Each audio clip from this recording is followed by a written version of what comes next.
Olá, olá, queridos, bom dia. A paz e a graça do Senhor Jesus seja com cada um de vós.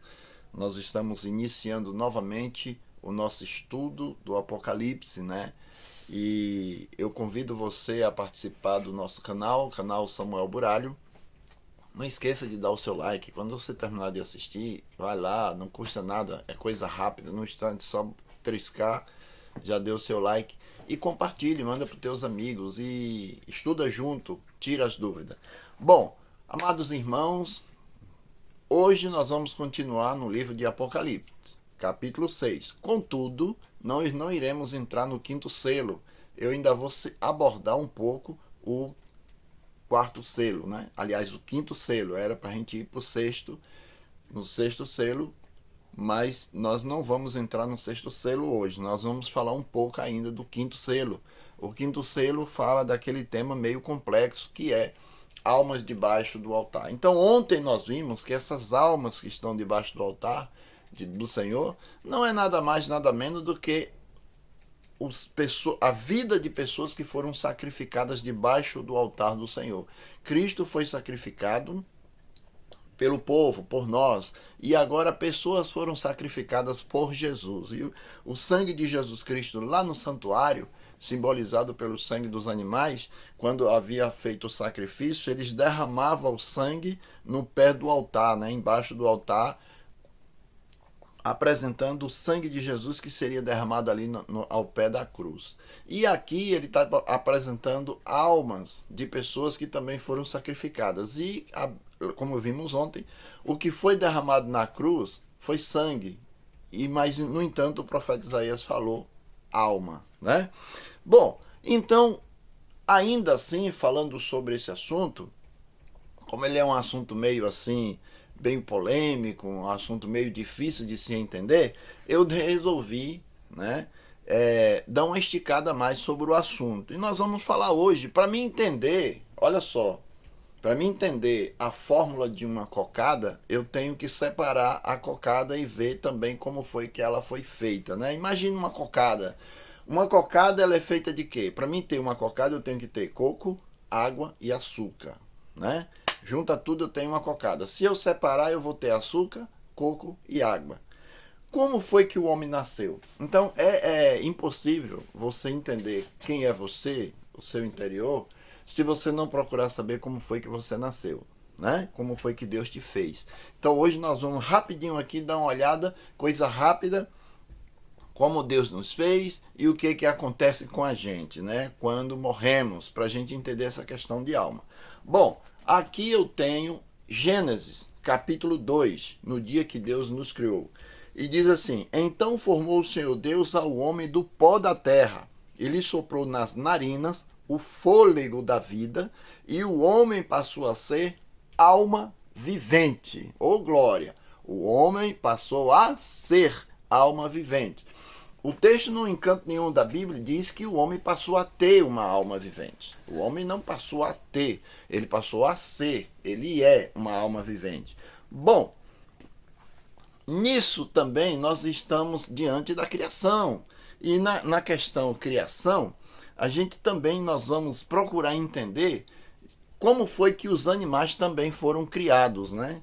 Nós vamos ver aqui com relação aos animais, como os animais... Isso é Bíblia, tá bom? Não vamos contra a palavra de Deus. Vamos lá, vamos entender aqui como foi que os animais foram criados.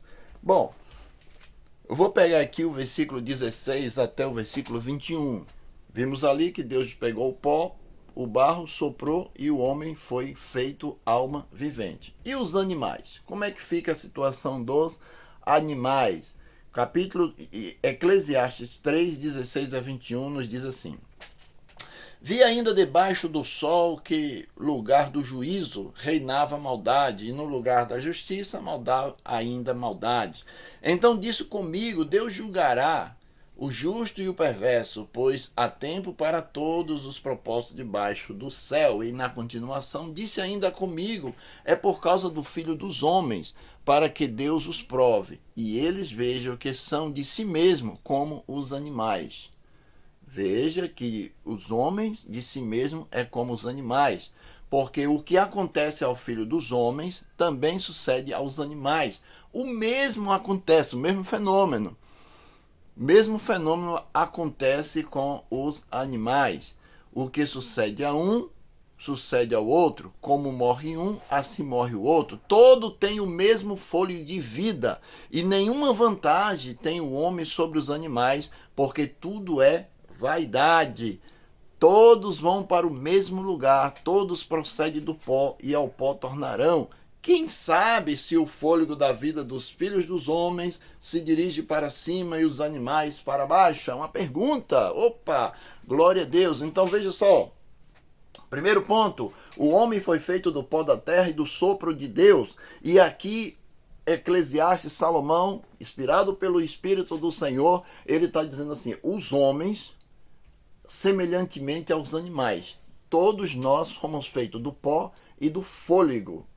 E a palavra aqui, fôlego, é ruá, da mesma forma que está lá quando Deus criou o ser humano. Então, o mesmo ruá que foi colocado no nariz dos seres humanos, também foi colocado sobre os animais. E lembre-se que a Bíblia diz que nós fomos feitos alma vivente. A partir daí nós nos tornamos alma vivente. Nós não temos uma alma vivente, nós nos tornamos uma alma vivente. Isso é impressionante.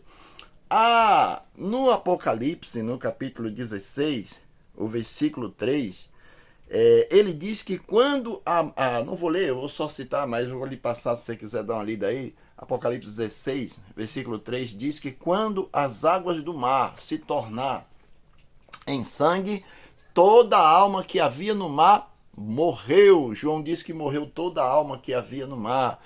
E qual é a alma que havia no mar? Os peixes, né? E os peixes também ali é considerado como alma. Por quê? Porque os peixes são animais criados da mesma forma do ser humano.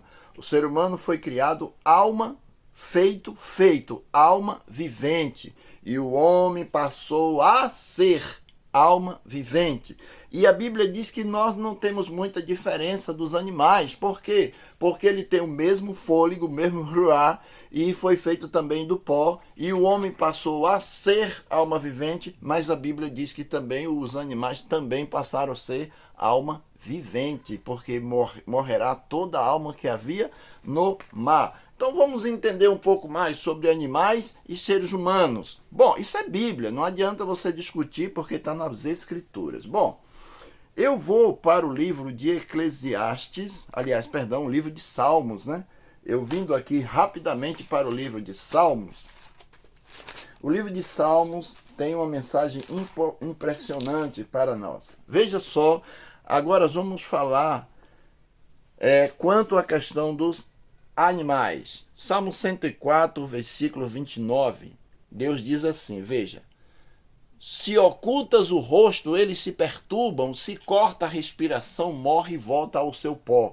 Aqui está dizendo que se Deus ocultar o rosto dele dos animais, os animais morrem e voltam ao pó. Se ocultas o teu rosto, ele se perturba, se lhe corta a respiração, ele morre e volta ao pó. Respiração aqui é a mesma palavra, ruá, fôlego, que foi colocado no ser humano.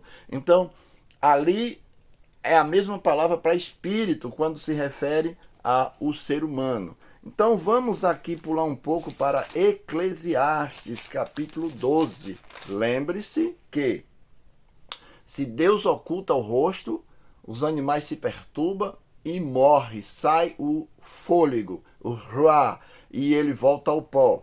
Com relação a nós, seres humanos, vamos ver o que diz a palavra do Senhor.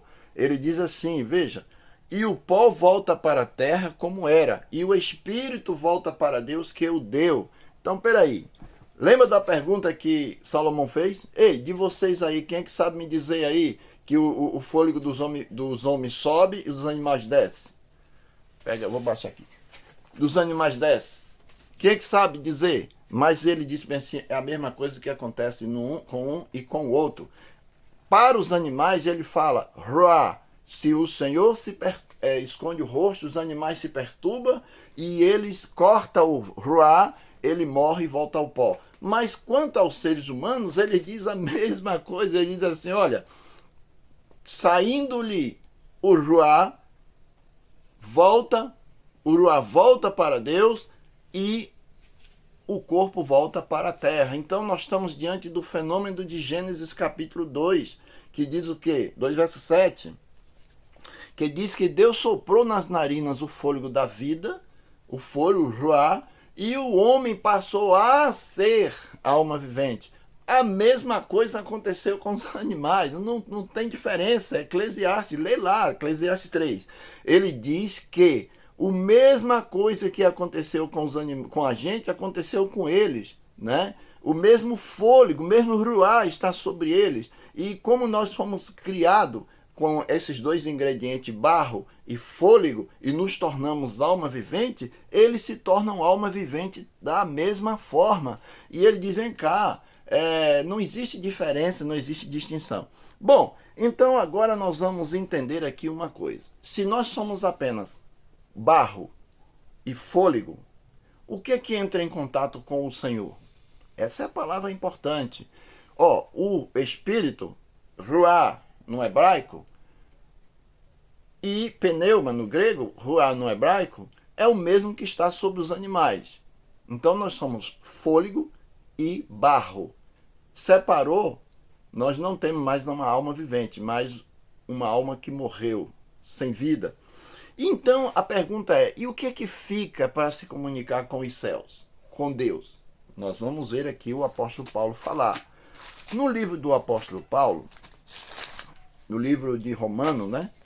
Vamos lá para o livro de Romanos. O papel está insistindo em cair aqui.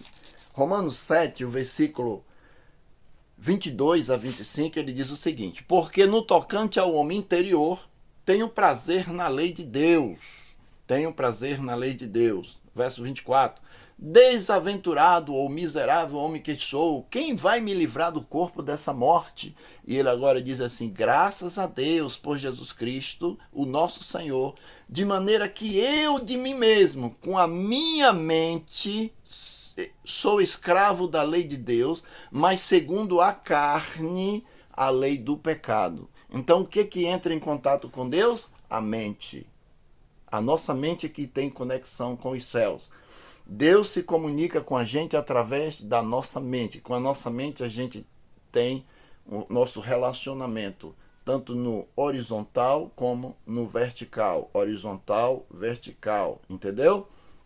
É com a nossa mente que a gente toma decisões de aceitar e viver uma vida espiritual. Eu quero viver uma vida espiritual. Beleza, Samuel? Então pega a tua mente, enfia na palavra de Deus e a palavra de Deus na tua mente e você vai viver uma vida espiritual. Então não significa que existe dentro de você um ser espiritual, que por isso que você vive uma vida espiritual. De maneira nenhuma, porque você é feito de barro e feito de ruá ou pneuma. Então você passa a ter uma vida espiritual quando a tua mente se conecta nas coisas espirituais. Muito bem, e quando acontece que o barro se separa do vento? O que acontece quando o barro se separa do vento, Samuel? Do sopro, do ruá, do pneuma, né? Pneuma no grego, ruá no hebraico. Vamos ver o que diz o nosso irmão ainda Salomão. O nosso irmão Salomão diz o seguinte, Eclesiastes capítulo 9, ele diz o seguinte, veja. Porque os vivos sabem que vai morrer, mas os mortos não sabem coisa nenhuma, nem tampouco terão eles recompensa, porque a sua memória jaz no esquecimento. O que está na nossa memória? O amor, o ódio, a inveja, para eles já pereceram para sempre. Não tem ele em parte coisa alguma do que se faz debaixo do sol. Ah, Samuel, mas ele está falando debaixo do sol. Claro, porque os autores da Bíblia nunca entenderam que existe uma vida fora debaixo do sol para seres humanos. Está entendendo? Seres humanos foram criados para viver debaixo do sol. Quando o fôlego se separa do barro, acaba tudo. Para tudo. A mente parou. A única coisa que Deus se contacta com o ser humano é a mente. Paulo diz, eu com a minha mente sirvo a Deus, sou escravo da lei de Deus. Em alguns momentos a mente é chamada de espírito ali. Bom, para nós finalizarmos esse coisa, nós vamos para o Salmo 146, aonde o salmista, né? O salmista vai falar o seguinte, veja, o versículo 4 ele diz assim, se lhe corta a respiração, eles tornam ao pó, e nesse mesmo dia acaba com todos os seus pensamentos. Bom, uma retrospectiva que já está ficando grande aqui. Esse é o primeiro vídeo que fica grande. Primeiro, nós somos feitos do pó e do fôlego, os animais do pó e do fôlego, como morre um, morre o outro, né? Vimos que quando Deus corta a respiração dos animais, ele volta para o pó. E vimos que quando Deus corta a respiração do homem, ele volta ao pó. E o que ficou? A mente era que fazia contato com o céu. A mente desliga e quando o Senhor vier, ele ativa novamente e nós somos recriados. Voltamos novamente com tudo que nós armazenamos em vida, porque ele é Deus, ele pode fazer isso. E amanhã a gente continua. Deus te abençoe, me perdoe porque fomos para 16 minutos. Essa não é a intenção, mas o Senhor seja louvado. Deus te abençoe e o Senhor te abençoe todos os dias nessa quarta e até o final da semana. Até o dia do Senhor, o sábado.